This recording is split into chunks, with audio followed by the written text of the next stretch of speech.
Your religious beliefs are not compatible with military service, but people with gender dysphoria, yes, that's real, are not only compatible with Air Force military service, they are celebrated and have their medical issues addressed free of charge. Watch. On the basis of gender identity or an individual's identification as transgender.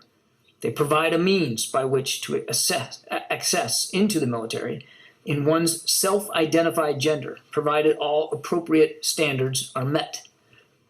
They provide a path for those in service for medical treatment, gender transition, and recognition in one's self-identified gender, and they seek to protect the privacy of all service members and to treat them with dignity and respect at all times. That's where we are, folks, and it is a grave injustice to honorably serving military personnel who are being booted from the military with less than honorable discharges.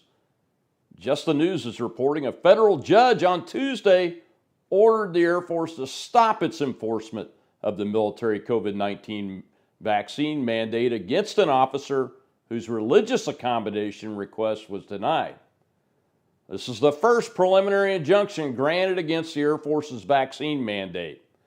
Brought by the Thomas More Society, the lawsuit Air Force Officer v. Austin et al.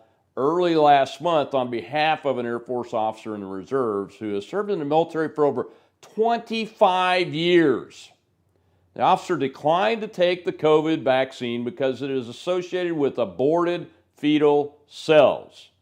Despite this officer having COVID antibodies and working remotely, wearing a mask, social distancing, and getting tested periodically, the Air Force rejected her appeal of their denial of her religious accommodation request.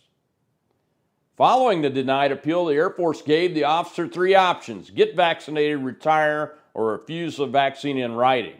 If the officer refused the vaccine, she would be involuntarily reassigned to what's called the Individual Ready Reserve without pay, benefits, or regular responsibilities. According to the decision written by Judge Tillman Self of the U.S. District Court for the Middle District of Georgia, your religious beliefs are sincere, it's just not compatible with military service, the judge quoted the officer's chain of command.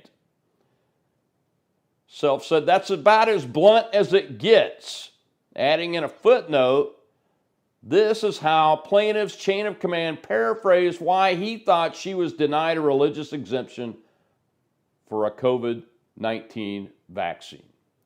True, he undoubtedly spoke for himself, but when considering the Air Force's abysmal record regarding the religious accommodations request, it turns out he was right dead on target. The lawsuit was filed against the SecDef, the Secretary of the Air Force, and the Surgeon General of the Air Force. In his decision, Judge Self wrote that the officer is likely to prevail on her claims that the Air Force violated both the First Amendment of the Constitution and the Religious Freedom Restoration Act. In his ruling, the judge also relied on a decision by U.S. District Judge Reed O'Connor last month.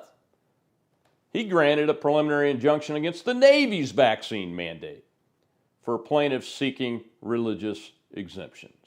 Quote, although the Air Force claims to provide a religious accommodation process, it proved to be nothing more than a chaotic request for plaintiff because it was, by all accounts, theater, wrote Self, quoting Judge O'Connor. Despite thousands of requests for religious exemptions, the Air Force hadn't granted a single one of them when the plaintiff filed her complaint, Self continued. Noting that he is a former artillery officer in the Army, the judge acknowledged that judges don't make good generals. But by the same token, generals don't make good judges, especially apparently when it comes to nuanced constitutional issues, he argued. It's that simple. Whether defendants' COVID-19 vaccination requirement can withstand strict scrutiny doesn't require military expertise or discretion. This is a great victory for religious freedom, declared Stephen Crampton, the senior counsel with Thomas More Society. He went on, the Air Force had granted over 1,500 medical exemptions by the time we filed this lawsuit, but not a single religious exemption. Not even one, he said. After we filed, it suddenly decided to start granting or claiming to grant religious exemptions, only a handful.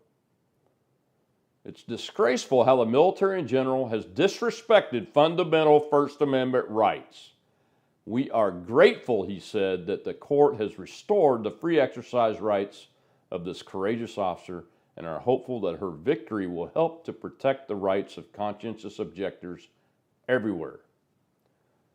Let's be clear here, folks. The generals and commanders in the Air Force today are not stepping up against these civil rights violations, and they are not only failing their people, they're failing in their mission to provide the best national defense possible by driving men and women out of the service needlessly that are highly trained and combat ready. Come on, my friends still serving. Where is your moral courage? We sat in the same classrooms through the years, so we share a common definition of the moral courage this situation compels you to exercise. You know this particular vaccine order is unconstitutional, and you know a military member not having the vaccine makes zero difference in their ability to deploy and, more importantly, to fight. The vaccine doesn't stop infection, and any medical benefits derived from it have no bearing on the age groups that are in the fight for us, that you serve. Time is running out for you to do the right thing, guys and gals.